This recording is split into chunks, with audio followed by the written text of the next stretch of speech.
I'm Rebecca, 68.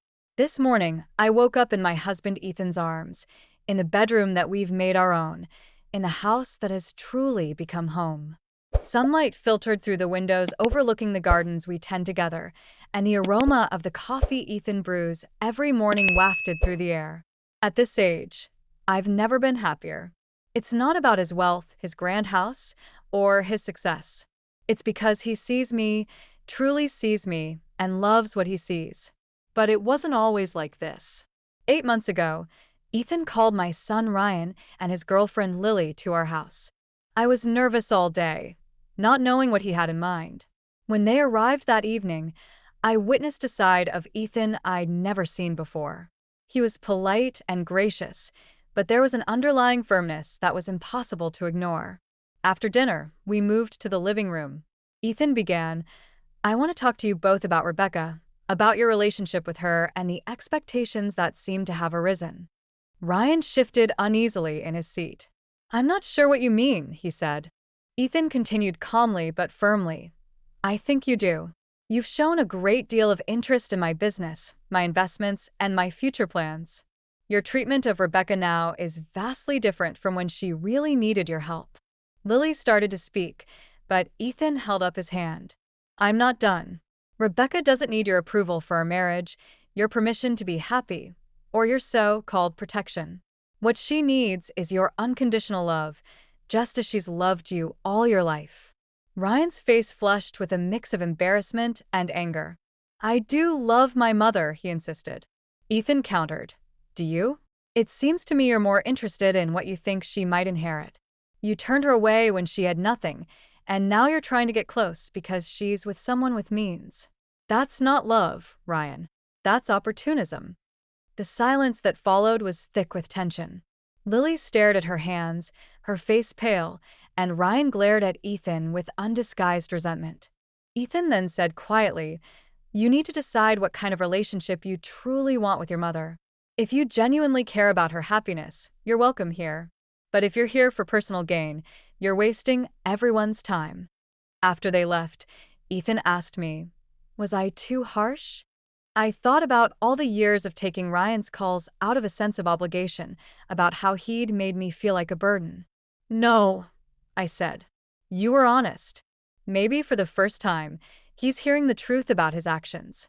Before this confrontation, my life had taken a series of devastating turns.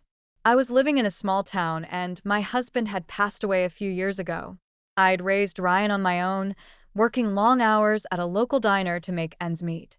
We weren't as close as I'd hoped, but he was my only family. One fateful Tuesday afternoon, a tornado warning siren blared. I was in the kitchen, the same kitchen where I'd watched Ryan grow up. The weatherman had mentioned possible storms, but in our area, it was a common occurrence. I didn't pay enough attention. The wind picked up with terrifying speed, and the sky turned an ominous color. I grabbed my emergency radio and heard the news that would shatter my world. A large tornado was headed straight for our neighborhood. I had only minutes to gather what I could. With shaking hands, I stuffed photo albums, important documents, and a few precious pieces of jewelry into a suitcase. These were the only remnants of a life I'd built over 40 years. I huddled in the basement, clutching a sweater that had belonged to my late husband, listening to the deafening noise of the tornado tearing through our home. When the silence finally came, I climbed the basement steps with weak legs. Where my living room had been, there was only open sky and debris. The kitchen table where Ryan used to do his homework was embedded in the remains of the garage wall. I stood there in the ruins, wearing my husband's sweater, and cried for the first time since his funeral. The neighbors who still had intact homes took me in that night. An elderly couple from next door, Mr. and Mrs. Thompson, insisted I stay with them, but their house was also damaged, and they had their own problems to deal with. The Red Cross set up shelters, but the thought of sleeping in a crowded gymnasium full of strangers made me feel even more alone. I knew I had to call Ryan. He lived about an hour away in a nice suburb. He'd moved there after getting a promotion at an insurance firm. We hadn't been close in recent years, but he was my son, and I had no one else. I used Mr. Thompson's phone because mine was buried under the rubble.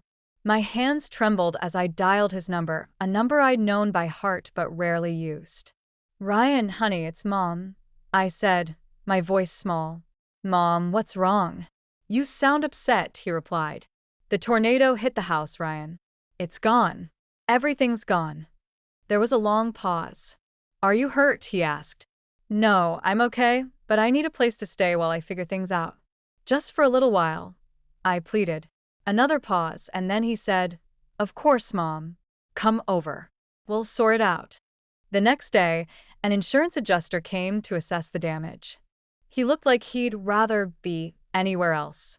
"Total loss," he said matter-of-factly. I asked how much I'd get. "Well, you had a $100,000 policy, but with the deductible and depreciation, you're looking at maybe $70,000 if you're lucky," he replied. $70,000 to rebuild a lifetime seemed like an impossible task. Mr. Thompson helped me pack what little I'd salvaged into his car. 3 garbage bags of muddy clothes, 1 suitcase of memories, and my husband's old toolbox. That was all I had left. The drive to Ryan's house felt like entering a foreign land.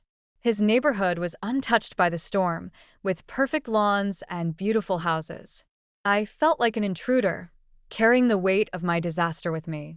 When I arrived at his house, Ryan opened the door. For a brief moment, seeing his familiar face gave me hope. But then Lily appeared behind him. She was wearing an expensive designer outfit, and her smile didn't reach her eyes. "Rebecca, how terrible about your house," she said, looking at my garbage bags rather than at me. We sat down in their living room, which was decorated like a magazine spread. Everything was perfect, but it felt cold. Ryan asked about my plans. I told him the insurance money would take a few weeks to come through, and I was hoping to stay with them until I could find a small apartment. The silence that followed was unbearable. Lily reached over and placed her hand on Ryan's arm. "Mom," Ryan began, and I knew from his tone that my heart was about to be broken. "Lily and I value our privacy. This is our first home together, and we're still getting used to living as a couple. We think you'd be more comfortable somewhere else." I was stunned. "I wouldn't be in the way. I could help with cooking and cleaning," I said, my voice desperate. Lily replied gently but firmly, "It's not about being a trouble, Rebecca. It's about space. You should have your own independence while you rebuild." I looked at Ryan, hoping he'd stand up for me, but he just nodded. "Lily's right, Mom. You'd be happier on your own." I felt like I'd been punched in the gut. "Happier? I lost everything yesterday, Ryan. Everything. And you think I'd be happier alone in a motel?" Lily quickly suggested some extended stay places near the mall. "They're very nice and clean, and you can cook for yourself," she said. I stared at her in disbelief. "And how am I supposed to pay for that? The insurance money won't come for weeks." Ryan shifted uncomfortably. "I could give you a few hundred to get started. A few $100s from my own son, like I was a distant acquaintance." I reminded him of all the things I'd done for him over the years, but he just looked away, and Lily squeezed his arm tighter. I finally realized they were kicking me out. I stood up slowly, feeling every one of my 67 years. "You're right. There are always options," I said. I picked up my bags and walked out of their perfect house. I drove to a Walmart parking lot and sat there as the sun went down, not knowing where to go. I remembered a business card I'd kept in my wallet for almost 50 years. It was from Ethan, my high school sweetheart. We'd dated for a short time when we were young. He'd promised to come back for me, but life got in the way. I spent 3 nights sleeping in my car, moving from one parking lot to another to avoid being noticed. On the 4th morning, I couldn't take it anymore. I sat in a McDonald's parking lot, staring at the faded business card. My hands were shaking as I dialed the number. It rang, and then I heard his voice, deeper and more mature, but still unmistakably his. "Ethan, this is Rebecca," I said, my voice barely above a whisper. There was a long silence, and then he said my name like he couldn't believe it.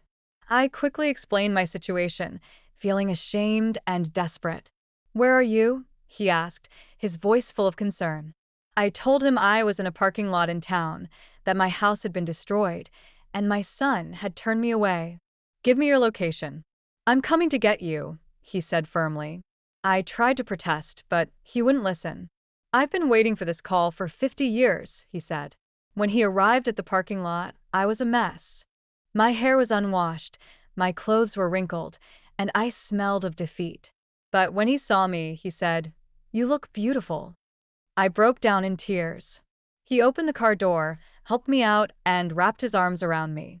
He took me to his home, a beautiful estate on the outskirts of the city. It was elegant and understated, but it felt like a home, not just a showpiece. Over lunch, I told him about my life, about my marriage to my late husband, about Ryan, and how he'd turned me away. He listened without interrupting, his eyes never leaving my face. When I finished, he said, "I'm sorry about everything you've been through, but I'm not sorry you called me. I never stopped loving you. Every success I've had was so that I could be worthy of you if you ever came back." We fell in love all over again. Our relationship was different this time, more mature and based on a deep understanding. 3 weeks into my stay, Ryan called. He'd heard through the neighborhood grapevine that I was staying with someone with money. He said he and Lily had reconsidered and that I could stay in their guest room. I told him I was happy where I was. He tried to convince me that it wasn't safe to stay with a stranger, but I stood my ground. I know that Ethan values my company, appreciates my cooking, and makes me feel loved every day, I said. Ryan then asked if it was a relationship, and I told him it was none of his business. He tried to guilt-trip me, saying he was worried about me being taken advantage of, but I reminded him of how he'd treated me when I needed him most. I finally told him that if he wanted to be part of my life, he was welcome, but he couldn't dictate the terms anymore. 6 months after that fateful phone call in the McDonald's parking lot, Ethan and I got married. It was a simple ceremony in our backyard, with only a few close friends and family as witnesses. Ryan came to the wedding, but I could see the calculation in his eyes. He was sizing up Ethan's wealth. After the wedding, he started calling regularly, but every conversation circled back to Ethan's business. Lily also started sending expensive gifts, trying to buy her way back into my good graces. But we saw through their schemes. 3 months later, Ryan called one evening while Ethan was at a business dinner. He asked about what would happen to Ethan's assets in the future. I was appalled. I told him it was an inappropriate question and reminded him of how he'd turned me away when I was homeless. I hung up on him, angry and hurt. Ethan found me crying when he got home. He comforted me and told me that Ryan's actions were his own responsibility, not mine. And then he decided to call Ryan and Lily to the house to have a serious talk, which led to that tense confrontation I mentioned earlier. Now, Ryan's calls are different. He asks about my garden, my book club, and my volunteer work at the local shelter. Lily has stopped sending gifts. We may never have the close relationship I once dreamed of, but at least we have honesty. The tornado took my old life, but it also made way for a new one. Sometimes, you have to lose everything to find what you truly need. And I'm so grateful that I got a second chance at first love. I wonder if you were in my place, what would you do? Have you ever been through something similar? Comment below.